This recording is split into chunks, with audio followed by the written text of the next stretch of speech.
So hey y'all, welcome back to my channel, Simply Carolyn. Tonight I am doing a cooking video. I'm making some cube steak. So y'all stay tuned. I'm going to bring you along and show you what I'm doing. Okay guys, so I have put my first batch in. And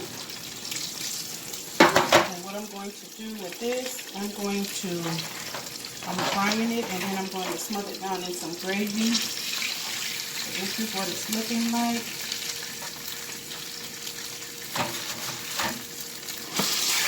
I'm going to saute some onions and brown gravy.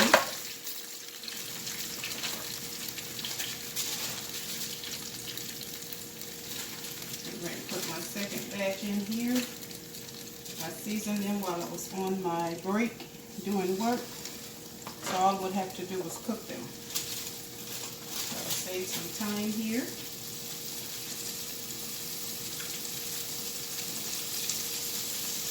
Y'all, if you've never cooked cube steak before, whenever you go into the store to buy them, get the pieces that are darker.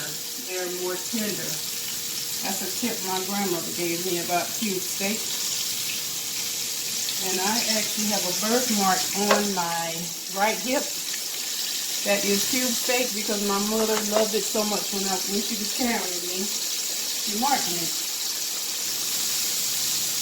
So I'm going to let that continue to cook and then I'll come back and show you how I fix my gravy. So y'all stay tuned. Alright y'all, so while my last two pieces of cube steak is cooking, I'm going to make my base for my brown gravy. So I have a pack of Food Lion brown gravy mix. And I'm just going to dump this into my measuring cup here.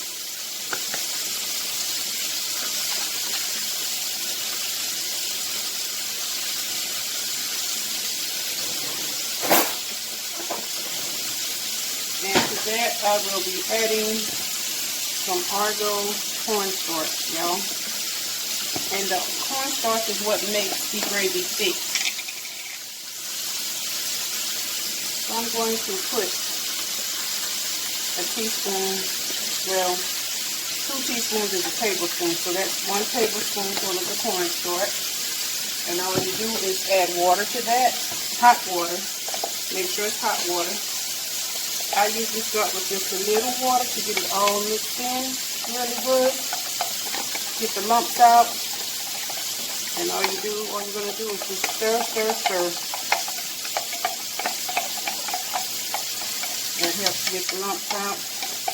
And then once I'm good with that, I go ahead and fill up my cup.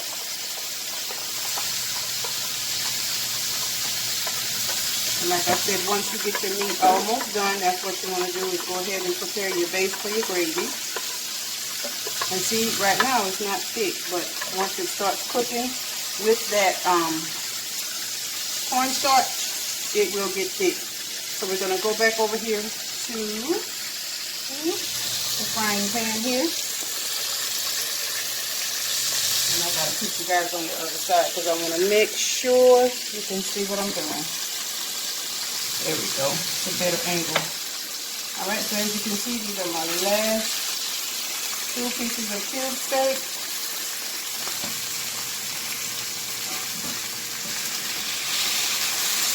Trying to not pull all that good. See all that good brain? You need that. I'm trying not to dump it off, but it got dumped off anyway. So now the only thing that's left is these drippings from where you fried, where I actually fried that cube steak up. And there's some oil in there, but y'all, I'm not going to use all of that oil. That's too much. I don't want my pot to be greasy. So what I'm going to do is pour out what I don't want to use. And let me grab my dishcloth because I don't want to get burned. So I'm just leaving just a dab in there, y'all, as you can see. And at this point, you probably want to turn your turn that down because the only thing that's in there now is the drippings, and that will burn if it's up too high. Now let me just sit this hot pan down, y'all. I'll be right back over there. All right. So off camera, and this is cast iron that I'm cooking in, y'all. Cast iron gets hot and it stays hot for a very long time. So if you ever cook in one, please be careful. So this is a whole sweet onion that I have here that I've chopped, and I'm just putting that in there. And what I'm going to do, I'm going to brown those, and this is going to go over the top of my cube steak along with the gravy mix. And then once I'm done with that, because I want my cube steak to be tender, once I get my gravy mixed up here, and all this is doing here is just getting all those good pan drippings out, just loosening up the pieces that are on the bottom here. And you really don't have to cook that for too long.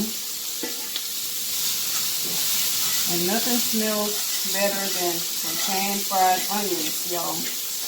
Now I like a lot of onions. You don't have to use this many. I use the whole onion.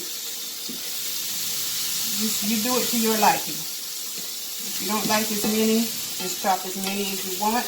And you don't even have to put onions at all if you don't like onions. So now, see how that browned up really nice? Alright, so now what I'm getting ready to do is pour this, my base to my gravy. I'm going to just pour this in.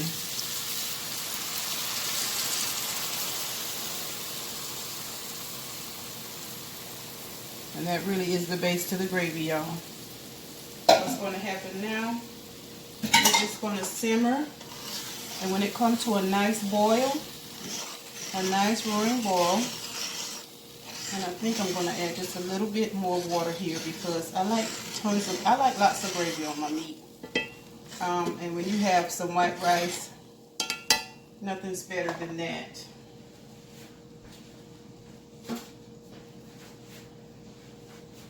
Bring y'all in a little bit closer so you guys, can you see that pretty good? Look how pretty and brown that is, y'all. Hope you can see it okay.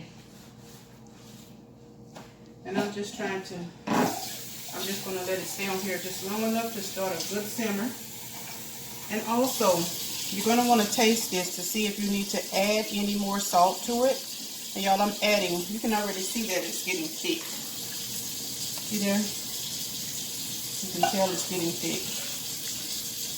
But the one thing I want you to do is when you get ready to pour this on top of your meat, be careful, y'all, because you will get burned if you pour it too quickly or if it's splattered. You don't want to get burned. So now I'm going to put just a dab in my hand. And just like I figured, it needs some adjustment to the seasoning. So what I'm going to do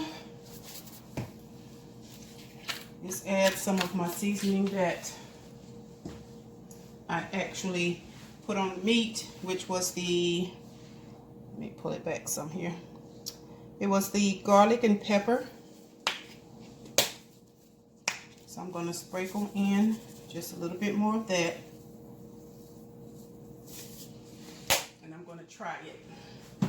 Anytime you add seasonings, y'all, try it, because if you don't, you'll mess around and put too much of something in it, and then your dish will be salty. Nobody wants a salty dish, at least I don't. I am one person that does watch my sodium content because sodium makes me swell.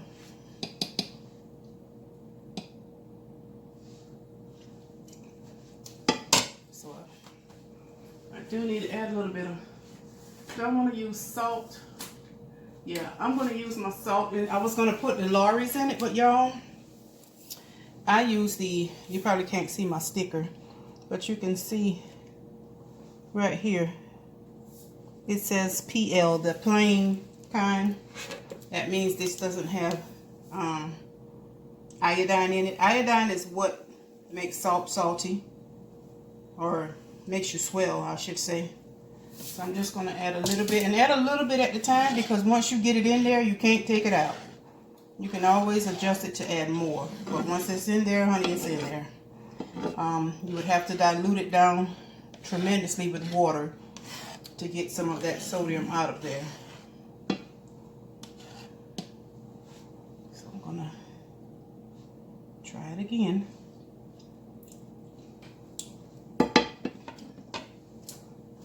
Alright. Sprinkling just a little more. I don't want to overdo it, y'all. I'm going to stop with that.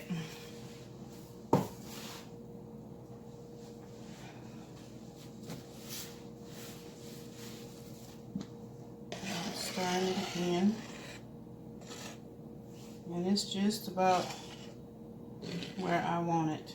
It smells delicious, y'all. I wish y'all could smell it.